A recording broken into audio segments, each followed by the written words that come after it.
ජීවමාන දෙවියන් වහන්සේට ප්‍රශංසා වේවා. අද දවසේ නැවතත් නව මැවිල්ලේ යථාර්ථයන් සමග අන්තර්ජාලයෙන් ඔබගේ නිවසට මා පැමිණෙනවා. ඉතින් අද දවසේ පාඩමට ඉගැන්වීමට අපි ඇතුල් වෙන්න ප්‍රථමයෙන් අපි යාඥා කර සිටිමු. Hallelujah. Rabikana kutala ribikana kalekatana shikara bantrana kutala ribikana. පියාණනි ඔබ වහන්සේට ස්තුතියි මේ අනර්ඝ කාලය නිසා. ඔබ වහන්සේගේ වචනය ලබා ගන්නට අපි සූදානම්ව සිටිනවා. ශුද්ධාත්මයාණනි ඔබ අපට මඟ පෙන්වමින් ඔබගේ වචනේ දිව්‍යමය අභිරහස් අපේ ජීවිත තුළට එළිදරව් කළ මැනව. ඔබගේ වචනය පියාණනි අපගේ ජීවිතවලට පහනක් අපේ මාවතට එළියක් බව අපි දන්නවා.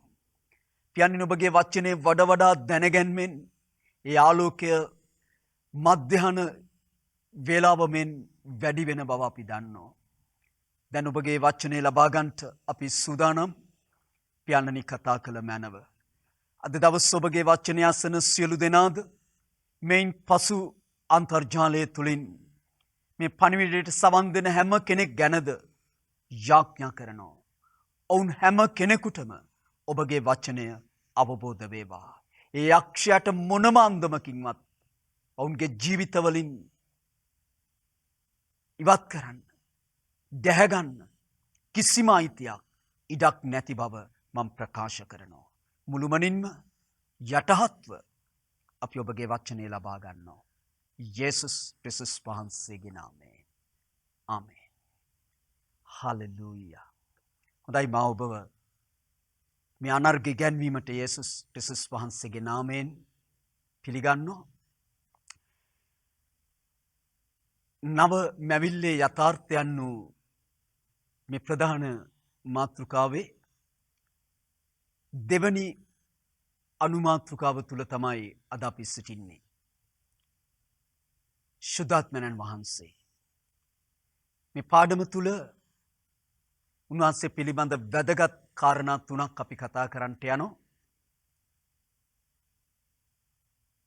ශුද්ධාත්මයන් වහන්සේගේ පුද්ගල භාවය, උන්වහන්සේගේ දේවත්වය හා උන්වහන්සේගේ සේවය. අපි ගිය සතියේ පටන් ගත්තා ශුද්ධාත්මයන් වහන්සේගේ පුද්ගල භාවය ගැන කතා කරන්න. අපි තවම සිටින්නේ ඒ මාතෘකාව තුල. මම ගිය සතියේ කියපු දෙයක් මේ වෙලාවේ ඔබට මතක් කරන්න කැමතියි. මම ඔබට කිව්වා යම් කෙනෙක් ගැලවීම ලබන පිණිස ඔහු දැනගත යුත්තේ යේසුස් ක්‍රිස්තුස් වහන්සේව හා උන්වහන්සේ මනුකයක් රැගෙන මේ ලෝකයට ඇවිත් තමන් උදෙසා කළ දේ. ඒ තුලින් යේසුස් වහන්සේ මිනිසයාට දුන් දේ දැනගෙන ඒක ජීවිත කාලය තුල භුක්ති විඳින පිණිස ඔහු දැනගත යුතු ශුද්ධාත්මයන් වහන්සේවයි. පියාණන් පුත්‍රයාණන් ශුද්ධාත්මයන්න් කියන්නේ තුන් දෙනාම එකම දෙවි කෙනෙක්. නමුත් උන්වහන්සේ ත්‍රිත්වයක් ලෙස ප්‍රකාශ වෙනවා. ඒ ප්‍රකාශ වීමේදී පුද්ගල භාවයන් තුනක් තුල උන්වහන්සේ ක්‍රියාත්මක වෙනවා. ඉතින් මම ඔබට පෙන්නවා පරණ ගිවිසුම තුල මේ ත්‍රිත්වයම ක්‍රියා කළ අතර මිනිසයන්ට එළිදරව් වුණේ පියාණන් වහන්සේව. යේසුස් වහන්සේගේ පැමිණීම තුල මේ ත්‍රිත්වයම ක්‍රියාත්මක වුණා. නමුත් ප්‍රධාන වශයෙන් එළිදරව් වුණේ යේසුස් වහන්සේව. උන්වහන්සේ උත්ථාන වී ඔසවා ගැනීමත් එක්ක ශුද්ධාත්මයන් වහන්සේව මේ ලෝකෙට එව්වා. මේ ශුද්ධාත්මයන් වහන්සේගේ යුගය යේසුස් වහන්සේ ශුද්ධවන්තයන් ඔසව ගන්නට වලාකුල් අතරට එන්න දවස දක්වාම මේ කාලය තුල ප්‍රකාශ වෙන්නේ ශුද්ධාත්මයන් වහන්සේ. ත්‍රිත්වයම ක්‍රියාත්මක වන නමුත් ප්‍රධාන ප්‍රකාශ වී තිබෙන්නේ ශුද්ධාත්මයන් වහන්සේ. එනිසා මේ යුගය තුල දෙවියන් වහන්සේ යම් දෙයක් උන්වහන්සේගේ දරුවන් සමග කරන්ට තීරණය කළාද සැලසුම් කළාද ඒ දේ දැනගන්ට ඒ දේ සම්පූර්ණ කරන්ට අපි ප්‍රධාන වශයෙන් දැනගත යුතු තැනැත්ත තමයි ශුද්ධාත්මයන් වහන්සේ. ඉතින් මෙහිදී උන්වහන්සේගේ පුද්ගල භාවය ඉතාමත්ම වැදගත්. මම ඔබට ගිය සතියේත් කිව්වා මේ පුද්ගල භාවය විශ්වාස නොකරන යම් සංවිධාන සහ යම් කණ්ඩායම් සිටිනවා. උන්වහන්සේ පුද්ගලයෙක් නෙමෙයි කියන. ඉතින් උන්වහන්සේගේ පූර්ණ සේවය අපි ලබන්ට නම් උන්වහන්සේ පුද්ගලයෙක් යන මේ දැක්ම වේ විශ්වාසය අපිට තියෙන්න ඕනේ. උන්වහන්සේ පුද්ගලයෙක් කියා ප්‍රකාශ කරන්නට ඕන තරම් සාක්ෂි ශුද්ධ ලියවිල්ල තුල අන්තර්ගතව තිබෙනවා. අද අපි ඒ සාක්ෂි බලන්ට යනවා. ඊට ප්‍රථමයෙන් මම කැමති උන්වහන්සේගේ පුද්ගල භාවයේ යටතේ තවත් වැදගත් දෙයක් ඔබට කියන්න. පොඩි උන්වහන්සේගේ පුද්ගල භාවය කියන මාතෘකාව යටතේ එන තවත් අනුමාතෘකාවක්. ශුද්ධාත්මයන් වහන්සේගේ පුද්ගල භාවය ප්‍රතික්ෂේප කරන අය ඊට දක්වන හේතු 4ක් මම ඔබට පෙන්වන්නට යනවා. උන්වහන්සේ පුද්ගලයෙක් නෙවෙයි කියන අය එසේ කියන්ට ඔවුන් පෙන්වන කාරණා 4ක්. ඊටාත්ම වැදගත්. පළවෙනි එක තමයි පියාණන් හා පුත්‍රයාණන් සමග සසඳා බලන විට ශුද්ධාත්මයාණන්ට පුද්ගල භාවයක් ප්‍රකාශ නොවේ. උන්වහන්සේ ගැන සඳහන්ව ඇත්තේ බලයක් ලෙසය. ඒක තමයි ඔවුන්ගේ පළවෙනි මතය. මේක ඔප්පු කරන්නට ඔවුන් ගන්න බයිබල් පදේ තමයි ක්‍රියා 1:8. ඒ කියනවා නමුත් ශුද්ධාත්මයන් වහන්සේ නුබලා කෙරෙහි පැමිණි කල නුබලා බලය ලබන්නහුය. දැන් ඔවුන් මේ බයිබල් පදයෙන් අරගෙන තිබෙන්නේ මේ බලය ලබනවා කියන කාරණය. උන්වහන්සේ බලයක් ලෙස පුද්ගලයෙක් නෙමේ දෙවියන් වහන්සේගේ බලය ලෙස ප්‍රකාශ කරන්න. ඉතින් මෙතනම පැහැදිලිව තියෙනවා උන්වහන්සේ ආකල තමයි බලය ලබන්නේ. උන්වහන්සේ බලය කියලා කිව්වේ නෑ. උන්වහන්සේ පැමිණි කල නුබලා බලය ලබනවා. මට තේරෙන්නේ නෑ ඔවුන් මොනවද මේ කියන්නේ කියලා. නමුත් ඔවුන්ගේ එක මතයක් තමයි මේ. උන්වහන්සේ පුද්ගලයෙක් නෙමේ බලයක්. පියාණන් වහන්සේට පුත්‍රයාණන් වහන්සේට හා සමාන තත්වයක් උන්වහන්සේට නෑ කියන්න. දෙවැනි කාරණය උන්වහන්සේට යොදනු ලබන සේවා නාමයන් සම්බන්ධයෙන් උන්වහන්සේ පුද්ගලයෙක් නොවේ කියලා ඔවුන් පෙන්නනවා. දැන් උන්වහන්සේගේ සේවා නාමයන් ගැන කියද්දී උන්වහන්සේව පරවියෙකු ලෙස මතෙව් 3 වෙනි පරිච්ඡේදයේ 16 වෙනි පදේ සුළඟක් ලෙස යොහන් 3 වෙනි පරිච්ඡේදයේ 5 ඉඳලා 8 දක්වා ඒ වගේම ක්‍රියා 2 වෙනි පරිච්ඡේදයේ 4 වෙනි පදේ උන්වහන්සේ ජලය ලෙස යොහන් 7 වෙනි පරිච්ඡේදයේ 37 සිට 39 දක්වා ගින්දරක් ලෙස ක්‍රියා 2 වෙනි පරිච්ඡේදයේ 4 වෙනි පදයේ තෛලයක් ලෙස ලූක් 4 වෙනි පරිච්ඡේදයේ 18 සහ ක්‍රියා 10:38. දැන් උන්වහන්සේව මේ ආකාරයෙන් හඳුන්වා දී තිබෙනවා. දැන් මේ හැම දෙයක්ම උන්වහන්සේගේ සේවයේ සේවා නාමයන් සංකේත බයිබලයේ කොහෙවත් කියලා නැහැ උන්වහන්සේ පරවියෙක් සුළඟක් ජලය නැත්තම් ගින්දර තෙල් කියලා බයිබලයේ කොහෙවත් කියලා නැහැ. මේවා උන්වහන්සේගේ ප්‍රකාශ වීමේ ලක්ෂණ. යහන් තුමාට දෙවියන් වහන්සේ කිව්වේ යමෙක් පිට පරවියෙක් බැසෙන්නාක් මෙන් ශුද්ධාත්මයන් වහන්සේ පැමිණෙනවාද. උන්වහන්සේ පරවියෙක් කියලා කිව්වේ නැහැ. පරවියෙක් බැසෙන්නාක් මෙන්. මේවා ගැන හරි අවබෝධයක් නැති නිසා තමයි ඔවුන් මෙවැනි අර්ථකථන දෙන්නේ. උන්වහන්සේගේ සේවා නාමයන් සම්බන්ධයෙන් නැත්තම් සංකේතාත්මකව පෙන්වන මේ තොරතුරු කිසිසේත්ම උන්වහන්සේ පුද්ගලයෙක් නොවේයයි ඔප්පු කරන්න පුළුවන් සාධක නෙවේ. මේවා සේවා නාමයන්. මේවා සංකේත විතරයි. එහින්දා මේක තේරුම් ගන්න. තුන්වෙනි කාරණය. අලුත් යුසුමේ යවුම් පත්‍රවල සඳහන් ආමන්ත්‍රණය කිරීම වල පියාණන් හා පුත්‍රයාණන් සැබැඳිව ශුද්ධාත්මයන් වහන්සේ සඳහන් නොවීම.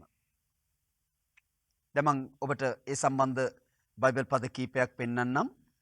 පළවෙනි තෙසලෝනික පළවෙනි පරිච්ඡේදයේ පළවෙනි පදය. පවුල්ද සිල්වානස්ද තිමෝතියස්ද යන අය අප විසින් පිය වූ දෙවියන් වහන්සේ සහ ස්වාමී වූ යේසුස් ක්‍රිස්තුස් වහන්සේ තුල තිබෙන තෙසලෝනික වරුන්ගේ සභාවට ලියා එවන වගනම් නුඹලාට අනුග්‍රහයත් සමාදානයත් වේවා. දැන් මෙතන පියාණන් වහන්සේගෙත් පුත්‍රයන්න් වහන්සේගෙත් නාමය විතරයි සඳහන්ව තිබෙන්නේ. ඒ වගේම පිලිප්පි පළවෙනි පරිච්ඡේදයේ දෙවනි පදය. අපගේ පිය වූ දෙවියන් වහන්සේගෙන්ද ස්වාමී වූ යේසුස් ක්‍රිස්තුස් වහන්සේගෙන්ද කරුණාවත් සමාදානයත් නුඹලාට වේවා. එතනත් පියාණන් වහන්සේ පුත්‍රයන්න් වහන්සේ විතරයි සඳහන්ව තියෙන්නේ. තවත් එක පදයක් පෙන්වන්නම්. එපිස පළවෙනි පරිච්ඡේදයේ දෙවනි පදය. අපගේ පිය වූ දෙවියන් වහන්සේගෙන්ද ස්වාමී වූ යේසුස් ක්‍රිස්තුස් වහන්සේගෙන්ද කරුණාවත් සමාදානයත් නුඹලාට වේවා. දැන් මේ වගේ යවුම් පත්‍රවල මේ විදියට සඳහන්ව තිබෙනවා. ඉතින් ඔවුන් ඒකත් හේතුවක් කරගෙන පෙන්නනවා ශුද්ධාත්මයන් වහන්සේ පුද්ගලයෙක් නොවේ යයි කියන ඔවුන්ගේ මතයට. පැහැදිලිවම ශුද්ධාත්මයන් වහන්සේ ඉන්නේ අපි තුල. පවුල්තුමා මෙහෙම කතා කරන විට ඔහු හොඳටම දන්නවා පළවෙනි කොරින්ති 6:17ට අනුව අදාහගත් අය සමග ශුද්ධාත්මයන් වහන්සේ එක්ක ආත්මයක් වී සිටින බව. උන්වහන්සේ මිනිස්යත් තුල ඉන්න බව. නව මැවිල්ලක් බවට පත්ුනේ ශුද්ධාත්මයන් වහන්සේ සමග එකාත්මයක් වෙලා. ඒ නිසා සිංහාසනාරූಢව සිටින පියාණන් වහන්සේත් උන්වහන්සේගේ දකුණු පස සිටින යේසුස් වහන්සේත් සම්බන්ධ කරමින් පවුල්තුමා මෙලෙස කතා කරනවා. ඒකෙන් ශුද්ධාත්ම වහන්සේගේ පුද්ගල භාවය ගැන කතා කරන්නට කිසිම කාරණයක් නැහැ. නමුත් ඔවුන් මේ කාරණා පවා හේතු කරගන්නවා ශුද්ධාත්ම වහන්සේ පුද්ගලයෙක් නොවේ යයි කියන්නේ. ඔවුන් ඉදිරිපත් කරන හතරවෙනි කාරණය ආත්මය කියන වචනයට, ඒ කියන්නේ ආත්මය කියන වචනය පරිවර්තනය වී තිබෙන්නේ නියුමා යන ග්‍රීක වචනයෙන්. එතකොට මේක නපුංසක ලිංග වචනයක් වන අතර සමහර අවස්ථාවලදී ඔහු කියලා නෙමේ ඒක එය කියන අදහස ගෙන දෙනවා.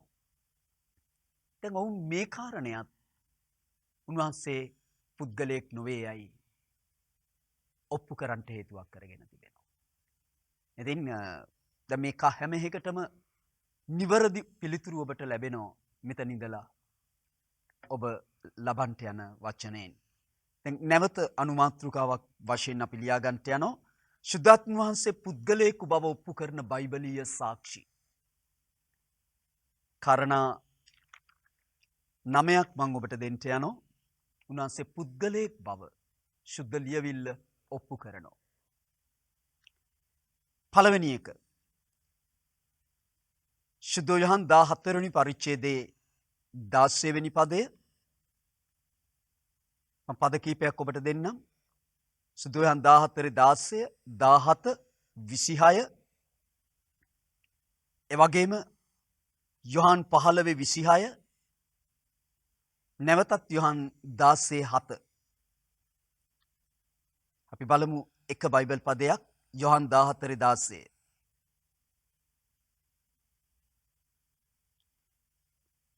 එහි කියනවා මම පියාණන් වහන්සේගෙන් ඉල්ලන්නෙමි. එවිට උන්වහන්සේ නුඹලා සමග සදාකල්ම සිටින පිණිස වෙන සැනසිලි කාර්යයකු නුඹලාට දෙනසේක. දැන් මෙතන සැනසිලි කාර්යය ලෙස යේසුස් වහන්සේ හඳුන්වන්නේ ශුද්ධාත්මයන් වහන්සේව. සැනසිලිකාරය කියන වචනයට දෙන ග්‍රීක් වචනය තමයි පැරැක්ලිටෝස්. එකෙන් අදහස් වෙන්නේ යේසුස් වහන්සේ කියන්නේ මං වගේම තවත් කෙනෙක්. ඒ ග්‍රීක් වචනෙන් දෙන නිර්වචනය මං වගේම තවත් කෙනෙක්. දැන් මේ සිංහල භාෂාවෙන් කියවද්දිත් උන්වහන්සේ කියනවා මම පියාණන් වහන්සේගෙන් ඉල්ලන්නෙමි එවිට උන්වහන්සේ නුඹලා සමග සදාකල්ම සිටින පිණිස. වෙන සැනසිලිකාරයෙක්. යේසුස් වහන්සේ මෙතන කතා කරන්නේ පුද්ගලයෙක් ගැන, බලයක් ගැන නෙවෙයි. දැන් ග්‍රීක් වචනයට අදහස අනුව එතන පැහැදිලිව පෙන්නනවා. ඒ වචනේ තේරුම තමයි මම වගේම තවත් කෙනෙක්. ඒ කියන්නේ යේසුස් වහන්සේට පුද්ගල භාවයක් තිබුණා. එතකොට මම වගේම තවත් කෙනෙක් කියලා කියද්දි මේ පුද්ගලයෙක් ගැනයි උන්වහන්සේ කතා කරන්නේ. පැහැදිලිවම සුද්ධාත්මයන් වහන්සේව යේසුස් වහන්සේ හඳුන්වා දුන්නේ පුද්ගලයෙක් ලෙස. සැනසිලිකාරයෙක් ලෙස. උන්වහන්සේව හඳුන්වා දුන්නේ සත්‍යතාවයේ ආත්මයන්න් ලෙස. යේසුස් වහන්සේ උන්වහන්සේව හඳුන්වා දුන්නා සැබෑකමේ ආත්මයන්න් ලෙස. මෙහෙම හැඳින්විය හැක්කේ පුද්ගලයෙක් ගැන මිසක් බලයක් ගැන නෙවෙයි. මම විශ්වාස කරනවා ඔබට පැහැදිලි කියලා. පුද්ගලයෙක් ගැනයි එහෙම හඳුන්වා දීමක් කරන්න පුළුවන්. යේසුස් වහන්සේ සුද්ධාත්මයන් වහන්සේව හැඳින්වුවේ පුද්ගලයෙක් ලෙස. දෙවැනි කාරණය. ක්‍රියා 13 වෙනි පරිච්ඡේදයේ දෙවැනි පදයත් 21 වෙනි පරිච්ඡේදයේ 11 වෙනි පදයත් අපි බලන්ට යනවා. ක්‍රියා 13:2 නමුත් ස්වාමින් වහන්සේට මෙහෙ කරමින් නිරාහාරයෙන් උන් කල සුද්ධාත්මයන් වහන්සේ කතා කොට මා විසින් බර්නබස්ද සවුල්ද කැඳවූ වැඩය පිණිස ඔවුන් වෙන් කරන්නයි කීසේක. මෙතන පැහැදිලි සුද්ධාත්මයන් වහන්සේ කතා කොට කතා කරන්නට බලයකට බෑ. මතක තියාගන්න. කතා කරන්නට බලයකට බෑ. කතා කරන්නට පුළුවන් පුද්ගලයෙකුට. අපි දකිනවා මෙතන සුද්ධාත්ම වහන්සේ කතා කරලා කියනවා බර්නබස්ද සාවුල්ද මම කැඳවූ වැඩේට වෙන් කරන්න. උන්වහන්සේ පුද්ගලයෙක්. අපි තවත් කාරණයක් බලමු. තුන්වෙනි එක. යොහාන් 14:26. සුද්ධ යොහාන් 14:26.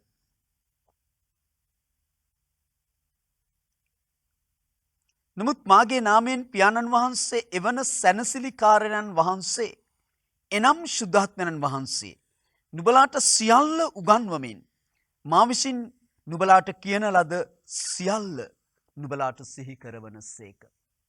අපි දකිනවා මෙතන යේසුස් වහන්සේ කියනවා ඒ සැනසිලිකාරයන් වහන්සේ එනම් සුද්ධාත්මයන් වහන්සේ නුඹලාට සියල්ල උගන්වනවා. මම කලින් උගන්වපු දේවලුත් නුඹලාට සිහි කර දෙනවා. හලෙලූයා. උන්වහන්සේ පුද්ගලයෙක් නිසායි උන්වහන්සේට උගන්වන්නට පුළුවන්.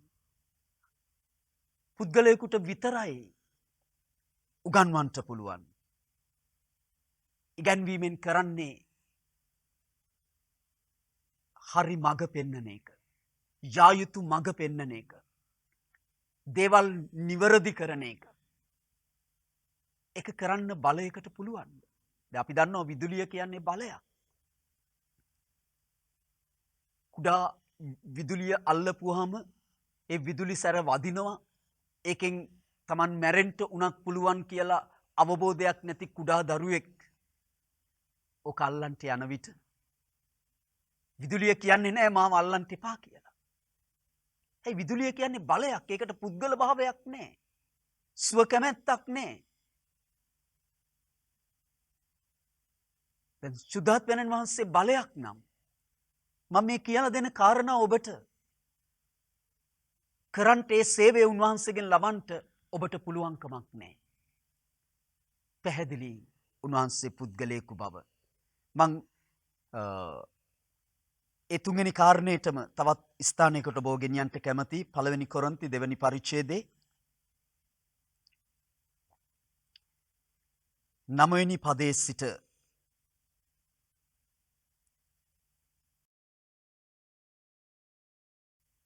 13 වෙනි පදේ දක්වා මම කියවන්ට යනවා. පළවෙනි කොරින්ති දෙවෙනි පරිච්ඡේදයේ 9 වෙනි පදේ ඉඳ සිට. නමුත් ලියා තිබෙන ලෙස දෙවියන් වහන්සේ විසින් තමන්ට ප්‍රේම කරන අයට සූදානම් කළ යම් දෙයක් ඇද්ද? ඒ දේ ඇසට නොපෙනුනේය. කනට නොඇසුනේය. මනුෂ්‍යයාගේ සිතට නොපැමිණියේය. නමුත් දෙවියන් වහන්සේ ස්වකීය ආත්මයන්න් වහන්සේ කරුණ කොටගෙන අපට ඒ දේ එළිදරව් කළසේක්. මක් නිසාද? ආත්මයන්න් වහන්සේ සියලු දේ එසේ දෙවියන් වහන්සේගේ ගැඹුරු දේවල් විමසනසේක. මනුෂ්‍යයෙකුගේ කාරණා මනුෂ්‍යයා තුල තිබෙන ඔහුගේ ආත්මය හැර මනුෂ්‍යයන් අතරේ වෙන කවරෙක් දන්නේද? එසේම දෙවියන් වහන්සේගේ කාරණා දෙවියන් වහන්සේගේ ආත්මයන්න් මිස වෙන කිසිවෙක් නොදනී. නමුත් දෙවියන් වහන්සේ විසින් අපට දෙන ලද දේ අප විසින් දැනගන්නා පිණිස ලෝකේ ආත්මය නොව දෙවියන් වහන්සේගෙන් වූ ආත්මය ලැබීමුව. අප විසින් මේ දේවල් කතා කරන්නේත් මනුෂ්‍ය ප්‍රඥාව කරුණ කොටගෙන උගන්වන ලද වචන වලින් නොව ආත්මික දේවල් ආත්මික දේ සමග සමාන කර බලමින් ආත්මයන්න් වහන්සේ විසින් උගන්වන ලද වචන වලින්. ඊටම පැහැදිලි. උන්වහන්සේ සූදානම් කළ දේ ඇහැට පේන්නේ කනට ඇහෙන්නේ ඒක සිතට පැමිණෙන්නේ නැහැ. සුදාත්මයන්න් වහන්සේට විතරයි මේ දේ එළිදරව් කරන්න පුළුවන්. දෙවියන් වහන්සේගේ ගැඹුරු දේවල් විමසන්නේ උන්වහන්සේ. උන්වහන්සේ තමයි සුද්ධ ලියවිල්ලේ ඉන්න එකම ගුරුවරයාණෝ. ඉතින් පැහැදිලිව අපි දකින්න උන්වහන්සේ උගන්වනවා. ඒ වගේම ඔබ බැලුවොත් යොහන් 16:7-8 බයිබල් පද එතන කියනවා පාපය ගැන ධර්මිෂ්ඨකම ගැන විනිශ්චය ගැන අපිට හංගවා දෙනවා අපිට කතා කරනවා. හලෙලූයා. උන්වහන්සේ බලයක් නෙමෙයි. උන්වහන්සේ පුද්ගලයෙක්. මම ඔබට තවත් සාක්ෂි දෙනවා. සුදාත්මයන්න් වහන්සේ ගැන අපි බලන්න යනවා තවත් කාරණයක්. යොහන් 15 වෙනි පරිච්ඡේදයේ 26 වෙනි පදය. යොහන් 15:26. නමුත් පියාණන් වහන්සේ කෙරෙන් මා විසින් නුඹලාට එවන සැනසිලි කාරණන් වහන්සේ එනන් පියාණන් වහන්සේ වෙතින් නික්මෙන්නා වූ සත්‍යතාවයේ ආත්මයන්න් වහන්සේ ආකල උන්වහන්සේ මා ගැන සාක්ෂි දෙනසේක. කුමක්ද කියන්නේ? යේසුස් වහන්සේ කියනවා සුදාත්මයන් වහන්සේ ආකල මා ගැන සාක්ෂි දෙනවා. හලෙලූයා. අපි තමයි සාක්ෂිකරුවන්. යේසුස් වහන්සේගේ ආත්මයන්න් වහන්සේ පැමිණි බවට මේ පොළොවේ සිටින ජීවමාන සාක්ෂි. උන්වහන්සේ අප කරුණ කොටගෙන යේසුස් ක්‍රිස්තුස් වහන්සේ ගැන ලෝකයට සාක්ෂි දරනවා. උන්වහන්සේ පිණිසයි අපි තුලට ආවේ. ඒක බලයකට කරන්න බෑ. පුද්ගලයෙකුට මිස. හලෙලූයා. අපි බලන්න යනවා 5 වෙනි කාරණේ. රෝම 8 වෙනි පරිච්ඡේදයේ 14 වෙනි පදය. රෝම 8:14. මක්නිසාද දෙවියන් වහන්සේගේ ආත්මයන්න් වහන්සේ විසින් ගෙන යනු ලබන යම් පමණ දෙනෙක් ඇද්ද? එපමණ දෙනා දෙවියන් වහන්සේගේ පුත්‍රයෝය. මොකද මෙතන කියන්නේ? සුද්ධාත්මයන්න් වහන්සේ රැගෙන යනවා. හරි මඟ පෙන්නමින්, හරි උපදෙස් දෙමින්, නිවැරදි අවබෝධය ගෙන දෙමින් දෙවියන් වහන්සේ සැලසුම් කළ ස්ථාන මතට ඒ දෙවියන් වහන්සේගේ දරුවන් ගෙන යනවා. එimhe රැගෙන යන අය තමයි දෙවියන් වහන්සේගේ පුත්‍රයෝ. මෙතන පුත්‍රයෝ කියද්දි හියොස් කියන ග්‍රීක වචනේ තියෙන්නේ. පුහුණු වෙච්ච, පරිණත වෙච්ච, වර්ධනය වෙච්ච පුත්‍රයන් කියන එක. මේ මගේ ප්‍රේමවන්ත පුත්‍රයායයි යේසුස් වහන්සේට දෙවියන් වහන්සේ කතා කරන විට එතන තියෙන හියොස් කියන ග්‍රීක වචනේ. යේසුස් වහන්සේව සම්පූර්ණ පාලනය කළේ, ගෙන ගියේ, මඟ පෙන්නුවේ, උන්වහන්සේත් එක්ක ක්‍රියාත්මක වුණේ සුද්ධාත්මයන්න් වහන්සේ. දැන් මෙතන කියන්නේ ඒ විදිහටම දෙවියන් වහන්සේගේ පුත්‍රයන් එක්ක සුද්ධාත්මයන්න් වහන්සේ ක්‍රියා කරන බව. ඉතින් මේ සේවය ලබන්න පුළුවන් උන්වහන්සේ පුද්ගලයෙක් ලෙස අවබෝධ කරගත්තොත්, දැනගත්තොත්, හඳුනාගත්තොත් විතරයි. පුද්ගලයෙකුට විතරයි මඟ පෙන්වන්නට, රැගෙන යන්න පුළුවන්. මම පෙර කී විදිහට විදුලියකට බෑ. බලයකට බෑ මේ දේ කරන්න. පුද්ගලයෙකුට ඇර. හලෙලූයා. 6 වෙනි කාරණය. පළවෙනි කොරින්ති 2 වෙනි පරිච්ඡේදයේ 16 වෙනි පදය. මක්නිසාද ස්වාමින් වහන්සේට උගන්වන පිණිස උන්වහන්සේගේ සිත දැනගත්තේ කවුද? නමුත් අපට ක්‍රිස්තුස් වහන්සේගේ සිත ඇත්තේය. මොකද්ද කියන්නේ? අපට ක්‍රිස්තුස් වහන්සේගේ සිත ඇත්තේය. මෙතන 6 වෙනි කාරණය තමයි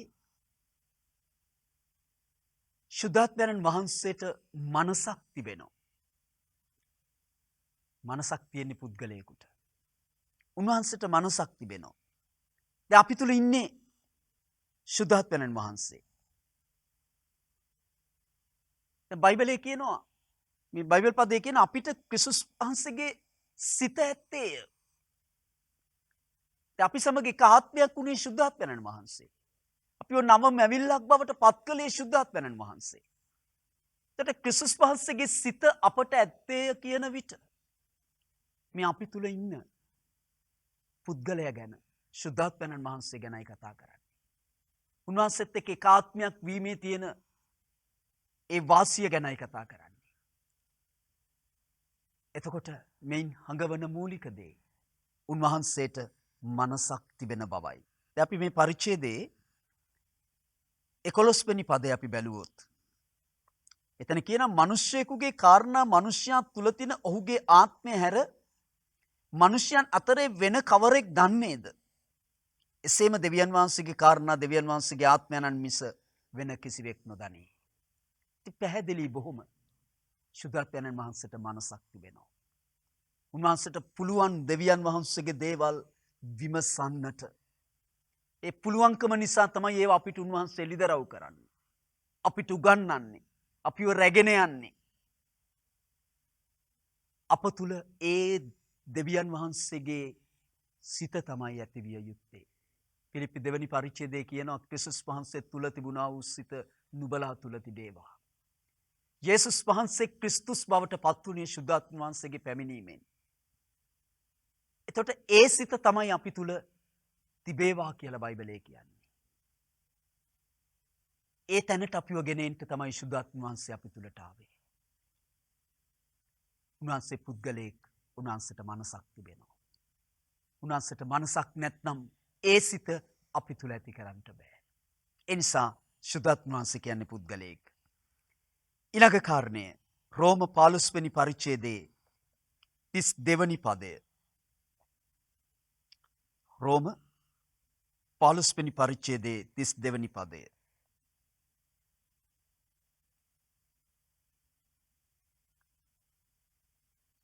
නුඹලා මා උදෙසා දෙවියන් වහන්සේට කරන නුඹලාගේ යාඥාවලදී මා සමග බලවත් ලෙස වීරය කරන හැටියටද අපගේ ස්වාමී වූ යේසුස් ක්‍රිස්තුස් වහන්සේ නිසාද ශුද්ධාත්මයන් වහන්සේගේ ප්‍රේමය නිසාද නුඹලාගෙන් ඉල්ලමි. 7 වෙනි කාරණේ තමයි ශුද්ධාත්මයන් වහන්සේට හැඟීම් තිබෙනවා. හැඟීම්. අපි දන්නවා හැඟීම් කියන දේ තියෙන්නේ පුද්ගලයෙකුට. ඒ කොහොමද මේ බයිබල් පදයෙන් ශුද්ධාත්ම වහන්සේට හැඟීම් තිබෙන බව අපි දකින්නේ?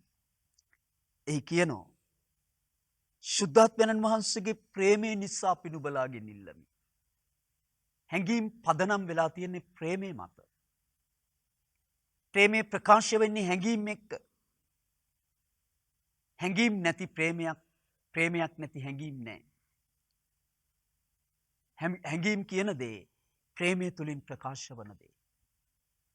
ශුද්ධාත්ම වහන්සේගේ ප්‍රේමය කියන විට ඒ ප්‍රේමය නිසා තමයි පියාණන් වහන්සේ පුත්‍රයන්න් වහන්සේව අපිට දුන්නේ. උන්වහන්සේ අපිට අනුකම්පා කළේ, කරුණා කළේ, අපිට දයාවන්ත උනේ, අපි උදෙසා ජීවිතේ දුන්නේ. රෝම 5 වෙනි පරිච්ඡේදයේ 5 වෙනි පදයේ කියනවා ඒ ශුද්ධාත්මයන් වහන්සේ කරුණ කොටගෙන දේව ප්‍රේමය අපි තුලට වැගිරුවා කියලා. ඒ ප්‍රේමය ක්‍රියාත්මක වුණා ඒ හැඟීම් ප්‍රකාශ වීමෙන්. එතකොට සුද්ධාත්ම වහන්සේගේ ප්‍රේමයෙන් කියලා මෙහි කතා කරන විට එයින් උන්වහන්සේ අවබෝධ කරනවා. එයින් පැහැදිලි කරනවා. උන්වහන්සේට හැඟීම් ඇති බව. හැඟීම් පවතින්නේ පුද්ගලයෙකුට. සුද්ධාත්ම වහන්සේ කියන්නේ පුද්ගලයෙක්. ඊළඟට 8 වෙනි කාරණය. මතෙව් 12 වෙනි පරිච්ඡේදයේ 31 වෙනි පදය. මතෙව් 12:31.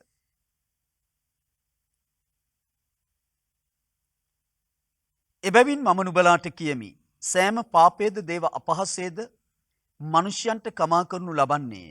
නමුත් සුද්ධාත්මයන්ට විරුද්ධව අපහාස කමා කරනු නොලබන්නේය. 8 වෙනි කාරණේ තමයි සුද්ධාත්මයන් වහන්සේට අපහාස කරන්නට පුළුවන්. හලෙලූයා. අපහාස කරන්නට පුළුවන් පුද්ගලයෙකුට. මේ හැම කාරණයකම පෙන්වන උන්වහන්සේගේ පුද්ගලභාවය. බලයකට දෙයකට අපහාස නින්දා කරන්නට බෑ. කලත් තේරුමක් නෑ. අපහාසය නින්දාව කියන දේ බලපාන්නේ පුද්ගලයෙකුට. බයිබලයේ කියනවා සුද්ධාත්ම වහන්සේට අපහාස කිරීමක් ගැන. ඒකට මේ ජීවිතේදීවත් මතු ජීවිතේදීවත් කවදාවත් සමාවක් නෑ. නමුත් මම ඔබට පෙන්වන්නේ උන්වහන්සේට අපහාස කරන්නට පුළුවන්කම තිබෙන්නේ උන්වහන්සේ පුද්ගලයෙක් නිසායි. අපි තවත් කාරණයක් අවසාන කාරණේ. ක්‍රියා 1 වෙනි පරිච්ඡේදයේ 8 වෙනි පදය. ක්‍රියා 1:8. නමුත් සුද්ධාත්ම වහන්සේ නුඹලා කෙරෙහි පැමිණි කල නුඹලා බලය ලබන්නෝය. එවිට නුඹලා යෙරුසලමෙහිද මුළු යුදෙහිද සමහරයෙහිද පොළොවේ සීමාව දක්වාද මාගේ සාක්ෂිකාරයෝ වන්නෝ යයි කීසේක. මෙතන කියනවා සුද්ධාත්මයන් වහන්සේ නුඹලා කරා පැමිණි කල නුඹලා බලය ලබනවා. සුද්ධාත්ම වහන්සේ බලය කියලා මෙතන හඳුන්වා දුන්නේ නැහැ. උන්වහන්සේ ආපුවම තමයි නුඹලා බලය ලබන්නට යන්නේ. සුද්ධාත්ම වහන්සේ තමයි බලය දෙන්න. 9 වෙනි කාරණේ සුද්ධාත්ම වහන්සේ බලය දෙනවා. උන්වහන්සේ පුද්ගලයෙක් නිසායි ඒ දේ උන්වහන්සේට කරන්නට පුළුවන්කම තිබෙන්නේ. ඉතින් මා කාරණා 9ක් ඔබට පෙන්නවා. ඔබ මේ දේවල් මිට පෙරත් අහලා ඉගෙනගෙන ඇති. කෙනෙකුට අලුත් දෙයක් නොවෙන්න පුළුවන්. මුත් මට ඕන වුණේ සුද්ධාත්ම වහන්සේ කියන්නේ පුද්ගලයෙක් යන බව ඔබට පැහැදිලි කරන්න. උන්වහන්සේගේ සේවය ලබන්නට නම් උන්වහන්සේව පුද්ගලයෙක් ලෙසයි ඔබ හඳුනා ගන්න ඕනේ. උන්වහන්සේගේ පුද්ගල භාවය ගැන කෙනෙකුට එළිදරව්වක් නොතිබුණොත් ඒක බොහොම ඛේද ජනක තත්වයක්. මොකද මම උන්වහන්සේගේ දේවත්වය ගැන කතා කරන විට යම් දේවල් ඔබට මම පෙන්වන්නට යනවා. ඔබ උන්වහන්සේව පුද්ගලයෙක් ලෙස හඳුනා නොගත්තොත් කීයටවත් උන්වහන්සේගේ දේවත්වය ඔබට තේරුම් ගන්නට බැරුව යනවා.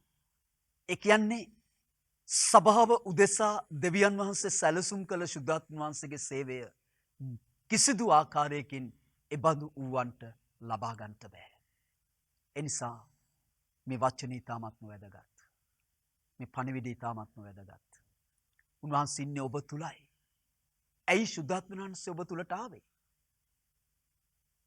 ඔබ ලැබපු නව උපාදනය නිසා. නව උපාදනය කියන්නේ සුද්ධාත්මයන් වහන්සේ තුලට ඔබව ගිල්වීමක්. මා පෙර ඔබට කිව්වා. සුද්ධාත්මයන් තුලට කරන බෞතිස්මය තමයි නව උපාදනය. ඒ තුල සිදුවුණු දේ තමයි ඔබ සුද්ධාත්ම වහන්සේත් එක්ක එක ආත්මයක් වුණා. එක්කෙනෙක් බවට පත් වුණා. තවත් සුද්ධාත්මයන් සහ ඔබ කියන්නේ දෙන්නෙක් නෙමේ එක්කෙනෙක්. මේ ශරීරය තුල ජීවත් වෙන. උන්වහන්සේ ආවේ දෙවියන් වහන්සේ සැලසුම් කළ ජීවිතය අපිට දෙන්නටත් ඒක භුක්ති විඳින්නටත් දෙවියන් වහන්සේ මේ පොළොවේ අප කරන කොටගෙන සැලසුම් කළ වැඩය ඔබ මා සමග සම්පූර්ණ කරන්නටත්. ඒක කරන්නට බලයකට බෑ. උන්වහන්සේ පුද්ගලයෙක්. ඉතින් මේ පුද්ගල භාවය ගැන ඔබට හොඳ එළිදරව්වක් තිබෙන්න ඕනේ. හොඳ අවබෝධයක් තිබෙන්න ඕනේ. එවිටයි ඒ සේවය ඔබට ලබන්න පුළුවන්.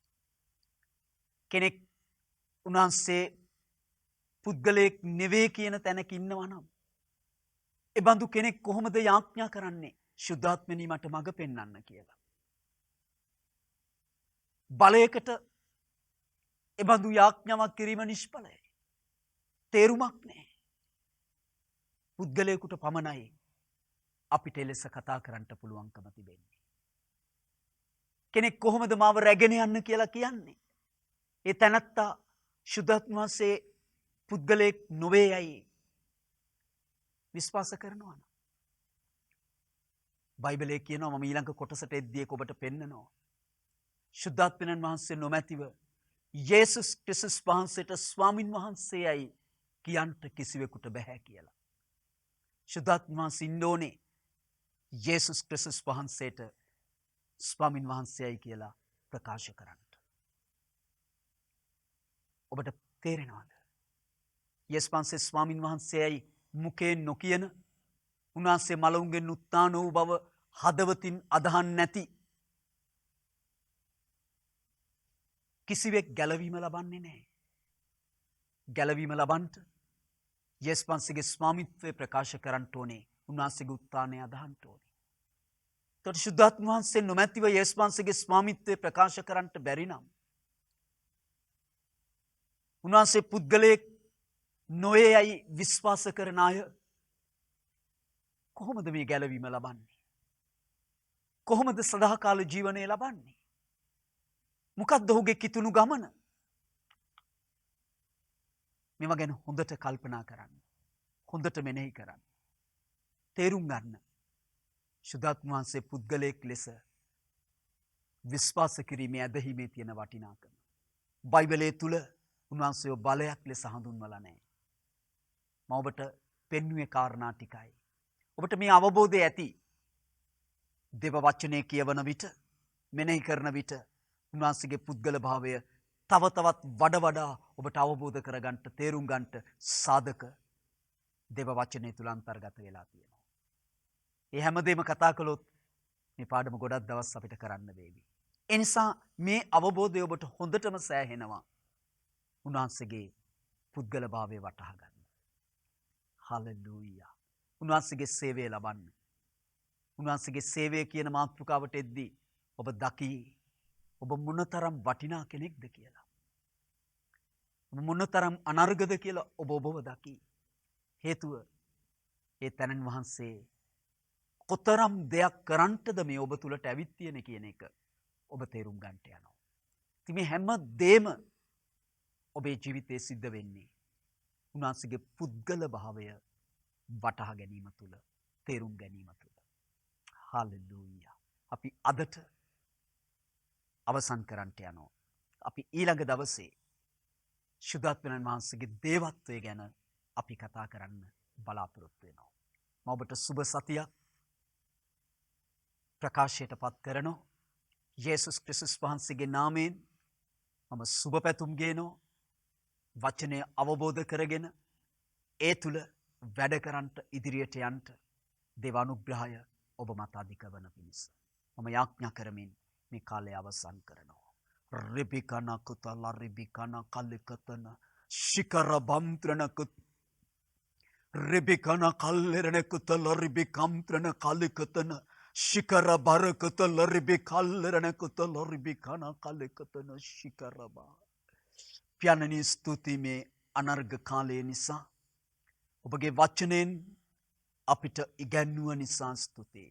ශුද්ධාත්මනි ශුද්ධ ලියවිල්ල එක්කම කතෘ සායකම ගුරුවරයාණන් ඔබයි. ඔබයි ඒ වචන ලියන ලද සියල්ලන් තුල ක්‍රියාත්මක වුණේ. ශුද්ධාත්මනි ඔබට ස්තුතියි. ඔබගේ පුද්ගල භාවය ඔබගේ වචනේ තුලින් අපිට තේරුම් ගන්නට අවබෝධ කරගන්නට ඔබ අපිට දුන්නු අනුග්‍රහය නිසා අපි විශ්වාස කරන ඔබ වහන්සේ පුද්ගලයෙක් බව ඔබ දේවත්වයේ පුද්ගලයෙකු බව අපි විශ්වාස කරනවා.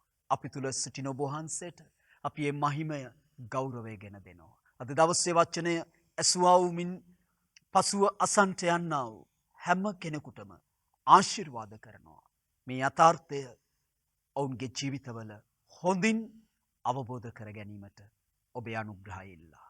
සියලු ගෞරවය, මහිමය, ප්‍රශංසාව අපි ඔබ වහන්සේට ගෙන දෙනවා. යේසුස් ක්‍රිස්තුස් වහන්සේගේ නාමයෙන්. ආමේන්. ආමේන්. යේසුස් ක්‍රිස්තුස් වහන්සේගේ නාමයෙන් ඔබට සුබ පැතුම්. God bless you.